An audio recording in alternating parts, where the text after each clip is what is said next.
12, Deus está dizendo: o que vê, Jeremias? E ele disse: vejo uma vara de amendoeira. E o Senhor disse: viste bem, porque eu velo pela minha palavra para cumpri-la. Oh glória! Quando eu digo que a palavra é boa, eu tenho que ler Isaías capítulo 55, 11. Aleluia, que toda palavra que sai da boca de Deus não volta para ele vazia, mas antes fará o que lhe apraz e prosperará para aquilo que foi enviado. Quando eu digo que a palavra é boa, eu tenho que ir para o Salmo, porque o Salmo fala muito da palavra, principalmente o Salmo 119 e o verso 105, que ele diz: lâmpada para os meus pés é a tua palavra e luz para o meu caminho. E o 119, 9 ele diz: como purificará o mancebo, aleluia, a sua vida, ele diz, observando a sua palavra. E o verso 11 ele diz: escondi a tua palavra no meu coração para não pecar contra ti.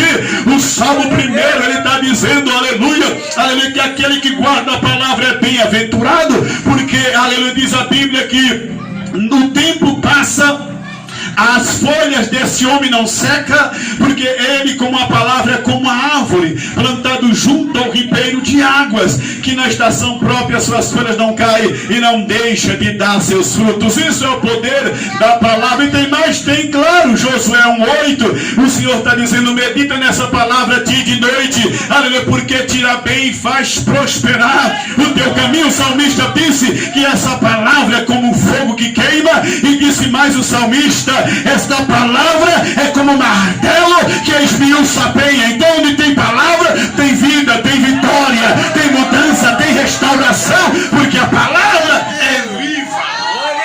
É viva. A palavra é boa. Nós precisamos querer entender essa palavra. E quando eu falo que muitas vezes nós esquecemos que o Senhor está no barco, é porque muitas vezes nós deixamos de ouvir a palavra. Porque o Senhor disse: eis que estou convosco todos os dias. O Senhor disse que o Espírito Santo estaria conosco todos os dias, até a consumação dos séculos. E nós esquecemos isso quando estamos na luta, quando estamos na prova. Ficamos, como diz alguns, aperreados, agoniados. Ficamos sem entender, porque nosso lado humano fala mais alto. Nossa carne geme mais do que o nosso espírito. É tão provável que a Bíblia diz: a carne é fraca, mas o espírito está pronto. Então, se o meu espírito está pronto, a minha carne tem que entender que eu sou de cima e não de baixo, que a provisão vem de cima e não de baixo, que a nossa vida, nossa família, nossas causas estão nas mãos do Senhor. É tão provável que o escritor, aleluia, Lucas 1:37, se não falha a memória, ele está dizendo: aos homens as coisas são impossíveis, mas para Deus nada é impossível. Está Jesus ensinando algumas parábolas, alguns acontecimentos, porque parábola é alguma coisa que aconteceu, é um ensinamento. Então ele está falando algumas parábolas, até o ponto que ele chama os discípulos e diz: vamos para outra margem, porque Jesus não vai a lugar nenhum à toa. Jesus, o Senhor foi aonde? Eu fui ali, porque não tinha o que fazer, eu fui lá e não fiz nada. Jesus não. Jesus só vai a algum lugar porque tem alguma coisa para acontecer. Ele está na margem e vai ao outro lado, porque lá do outro lado tinha um homem que foi expulso de Decápolis. Veja que situação.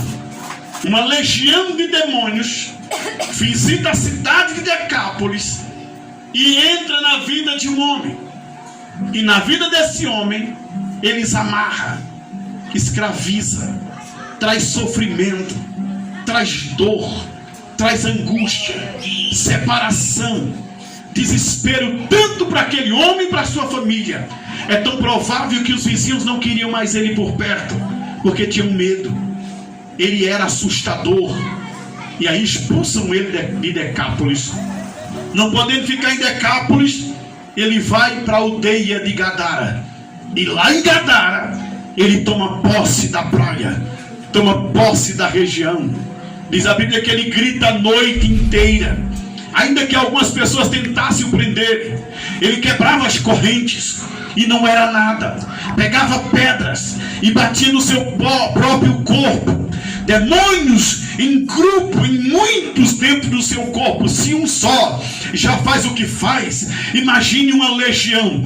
Quase 6.000 demônios estavam dentro do corpo daquele homem, machucando ele, oprimindo. Ele não dormia, parecia um bicho no sepulcro. À noite ele gritava, uivava, aleluia, trazia temor naquele lugar. E ele estava em uma região de praia, como quem diz, porque o diabo é ousado, ele não tem nada. Mas quando ele acha uma porta aberta, ele entra e diz: aqui é meu, aqui me pertence. Ele não tem nada, mas ele quer ser dono de tudo e de todos. Só que ele se engana, porque quando Jesus vê um negócio desse, Jesus tem compaixão